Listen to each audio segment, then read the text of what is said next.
Arcanine, evolved form of the puppy Pokemon Growlithe and registered in the Pokedex as the legendary Pokemon. Now, considering how strong other legendaries are, calling Arcanine the legendary Pokemon is a bit of a stretch. Or is it? Let's find out! In this video, I will go over Arcanine during these popular competitive formats. In Gen 1, Arcanine had a very less than stellar introduction despite having good all-around stats. Because of its shallow move pool, it could be stopped in its tracks rather easily by Rhydon and Golem, who were used a lot. This is because Arcanine's best stab move at the time was Fire Blast in terms of damage, which Rock resists. As for its other moves, its other most damaging moves were Hyper Beam and Body Slam for paralysis, which Rock also resists. In fact, the only move that it learns that's effective against rock types is Dig, which requires an additional turn, so you can see why its move pool was problematic. At least it's got Reflect though, which doesn't expire in Gen 1. Also, you would think that with the abundance of Blizzard, fire types would be more prominent defensively. But unfortunately, fire did not resist ice in Gen 1, which makes Arcanine neutral versus ice. As for the other fire types, this means Pokemon like Moltres and Charizard were weak to ice moves. Arcanine may be able to do decently well against leads like Jinx, Exeggutor, and Venusaur thanks to Fire Blast. However, being unable to get past the most common rock types in the game, as well as most of the water types Snorlax and Dragonite, made Arcanine drop in usage significantly.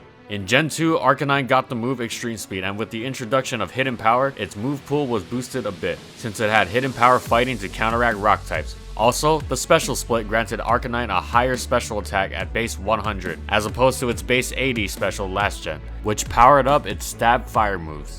Thanks to Extreme Speed, Arcanine could damage other faster Pokemon like Alakazam with a Stab Fire Blast and then take them out quickly before they could use another move. It could even use the move Curse to boost its attack, since lowering its own speed won't matter with Extreme Speed. Despite this though, its move pool was still shallow relative to the top Pokemon.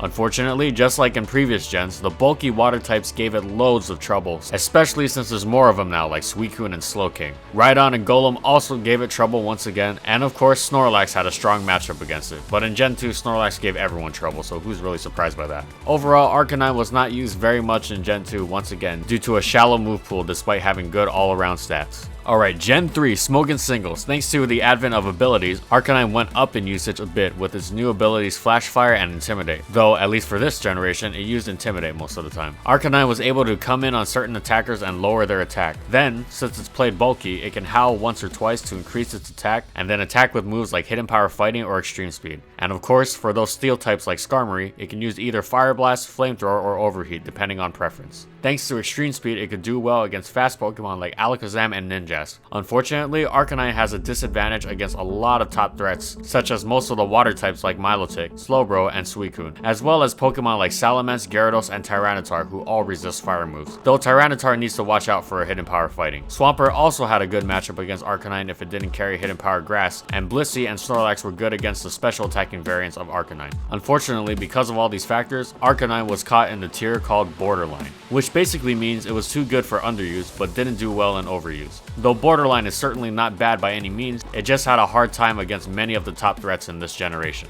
Alright, Gen 4, Arcanine got the move Flare Blitz, which is a base 120 power physical fire type move. This finally allowed it to use a hard hitting fire type move with its physical attack, which is most likely better since its physical attack is higher than its special. However, this move also gives recoil damage, which means Morning Sun was used with it in order to compensate for the residual damage. It also got slightly more type coverage thanks to access to moves like Thunderfang. Unfortunately though, Arcanine was put into the underused tier because it was outclassed by Infernape and Heatran, which were both top fire type threats. Though Arcanine does have Intimidate over Heatran, Heatran was able to handle a lot of Pokemon that Arcanine couldn't, like Dragonite and Gyarados if Heatran carries Hidden Power Electric. Infernape was able to handle Tyranitar a lot better since Arcanine could not use Hidden Power Fighting well anymore. In addition to this, Arcanine did not appreciate entry hazards and residual damage since Stealth Rock does 25% damage to it upon switching. Though again, Arcanine was not a bad Pokemon, it was outclassed by more effective fire types, since those fire types could punish other top threats a lot better. Alright, Gen 5, with the rise of weather teams, which includes sun teams, as well as Arcanine receiving the moves Close Combat and Wild Charge, Arcanine's usage went up a bit. Close Combat allowed it to threaten rock types like Tyranitar, and Wild Charge allowed it to fend off water types like Jellicent and Tentacruel. Thanks to sun teams being so prominent, Arcanine was actually a decent choice to counteract sun teams thanks to Flash Fire, or to use with sun teams since sun boosts fire moves by 50%. Unfortunately, Arcanine was still susceptible to entry hazards and other residual damage, especially because Life Orb and moves like Flare Blitz and Wild Charge do recoil damage. Arcanine also had a hard time against rain, as most fire Pokemon do, and could get taken out by anything faster than it after residual damage. Ultimately, it seems Arcanine was kind of a niche pick in Gen 5 because of sun teams. Not a bad Pokemon, but still having losing matchups from top threats. And finally, Gen 6 Singles. Arcanine seems to have shifted from bulky attacker to just bulky.